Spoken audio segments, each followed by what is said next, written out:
चलिए इधर देखिए, हम लोग को पढ़ना है कक्षा 6 विषय विज्ञान। ऐसा इसका नाम नया हो गया है जिज्ञासा। तो आप लोग को भी जिज्ञासा रखना है सीखने के लिए।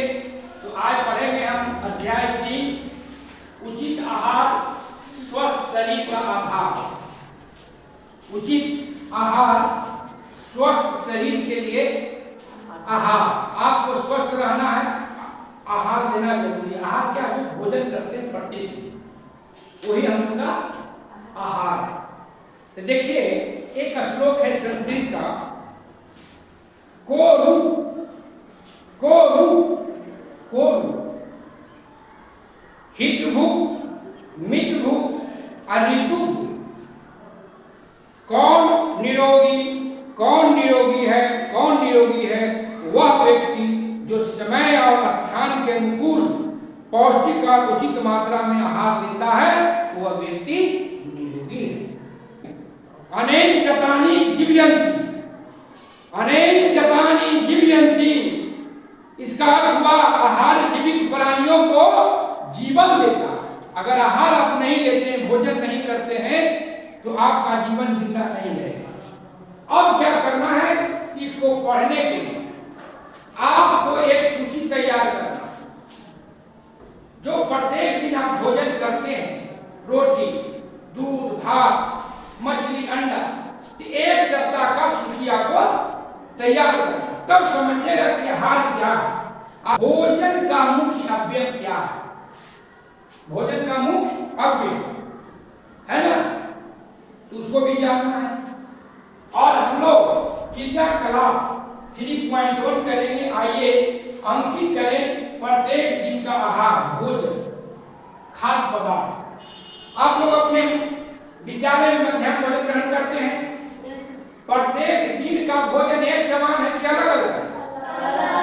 सोमवार को क्या है? सोमवार, मंगलवार, बुधवार, गुरुवार,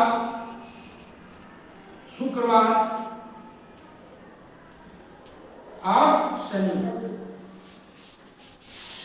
सब दिन का क्या भोजन अलग है। अगर प्रत्येक दिन एक ही तरह के भोजन खाएंगे तो हमको संतुलित आहार नहीं मिलेगा।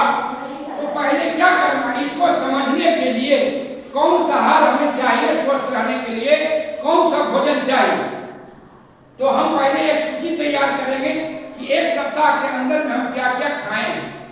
समझिए इस बात को। जब सूची तैयार कर लीजिएगा तो हम लोग चलेंगे। जो आपका मध्याह्न भोजन का मेनू है दीवार पर, उसको भी हम देखेंगे कि मध्याह्न भोजन का जो मेनू है उसमें प्रत्येक दिन क्या हमें खाना है, क्या हमें वो मिलता है थाली में कि नहीं मिलता है, तो उसका भी हम लोग सूची तैयार करेंगे। तो आज पहले हम लोग सूची बनाएंगे। आपको तैयार कक्षा 6 का जो उचित आहार स्वस्थ शरीर का आधार, उसमें था आपको एक तालिका पूरा करना कि आप 7 दिन के अंदर जो भोजन करते हैं उसका एक सूची तैयार करना।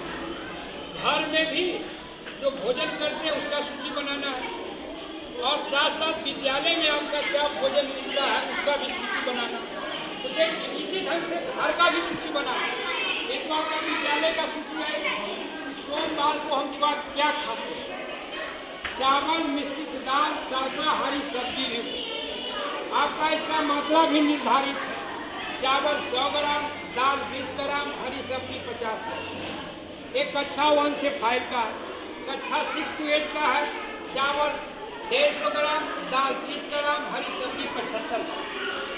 ये हो गया आपका सोमवार का।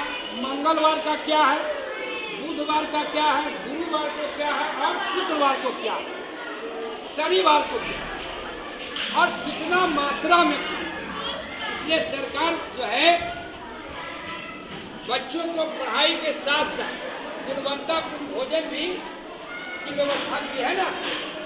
देखिए इसके लिए प्रधानाध्यापक को हटा को सहायक टीचर को लगाया जा रहा है कि वो बढ़िया से बनाएगा और खिलाएगा। जैसे मान लिया जाए कि आपका 20 ग्राम दाल 100 बच्चा का अगर होगा 20 ग्राम एक बच्चा का, 100 बच्चा का कितना दाम कितना आ जाएगा? 100 बच्चा का 20 ग्राम है तो 100 बच्चा कागज क्या है तो कितना दाल हो जाएगा? गुना भाग करो, 2 किलो, 2 किलो हो जाएगा ना। 1 to 5 में 2 किलो हो जाएगा। उसी तरह से अगर 50 बच्चा यहाँ रहेगा तो 1.5 किलो दाल हो जाएगा ना। हाँ, तो इस ढंग से क्या करना है कि अगर हम भोजन में अगर प्रत्येक एक ही समान का अगर हम एक ही तरह का भोजन करेंगे, एक ही व्यंजन करेंगे तो हमारा पोषक तत्व नहीं न पूरा होगा। इसलिए कि भोजन का जो पोषक तत्व है कार्बोहाइड्रेट, प्रोटीन, वसा, खनिज, लवण और नुकसान।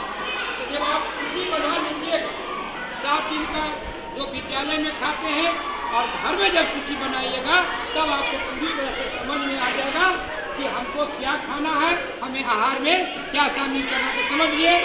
तो आज इसी क्रियाकलाप के साथ समाप्त करते हैं और आपको एक प्रत्येक दिन का घर का सूची और विद्यालय का सूची आपको बनाना है।